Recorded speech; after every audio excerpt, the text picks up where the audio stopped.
একটি সিংহের কাহিনী। মৌলানা মসনবী রহমাতুল্লাহ আলাইহি তার মসনবী গ্রন্থে এক সিংহের কাহিনী বর্ণনা করেছেন। এক বনে অনেকগুলো পশু বসবাস করত। সেখানে একটি সিংহ এসে হাজির হলো।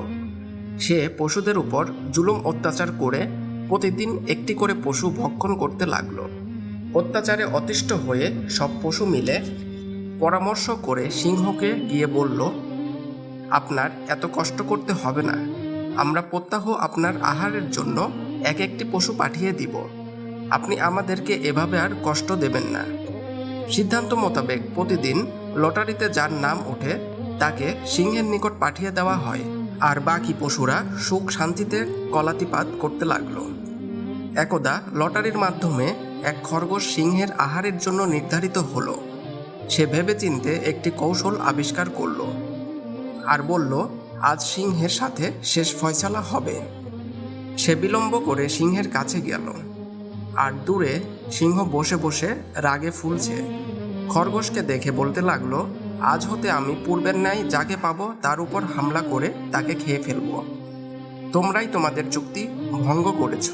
খরগোশ বলল, তা জনাবের ইচ্ছা, যেহেতু আপনি আমাদের মালিক, কিন্তু আগে আমার কথা শুনুন। আমি সকল পশুর পক্ষ থেকে এই সংবাদ নিয়ে এসেছি যে ভবিষ্যতে আমাদের আপনার অঙ্গীকার পূরণ করা সম্ভব হবে না, কেননা বনে আরেকটি শক্তিশালী সিংহ এসে হাজির হয়েছে যে আপনার নির্ধারিত আহার খেয়ে ফেলে। আজ আমি আপনার আহারের জন্য আমার ভাইকে নিয়ে আসছিলাম, কিন্তু আপনার আহার সে সিংহ ছিনিয়ে নিয়ে গেছে। যদি প্রত্যাহ এরূপ হয় তবে আমরা অঙ্গীকার কিভাবে পূর্ণ করব? সিংহ কথাগুলো শুনে অত্যন্ত রাগান্বিত হয়ে বলল, বল, সে সিংহ কোথায়? তাকে মজাটা দেখিয়ে দেব। খরগোশ বলল, জাহাপনা, চলুন। খরগোশ সিংহকে নিয়ে এক কূপের নিকট গিয়ে বলল, সে ফাজিলটি এই কূপে আছে। সিংহ উঁকি দিয়ে দেখল, বাস্তবেই কূপের মধ্যে একটি সিংহ ও একটি খরগোশ দেখা যাচ্ছে।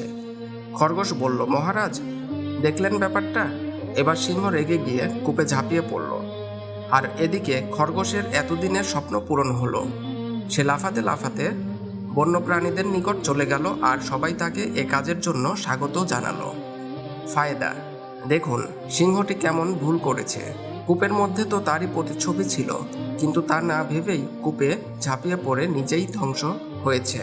এজন্য গুরুজনরা বলেন, ভাবিয়া করিও কাজ, করিয়া ভাবিও না।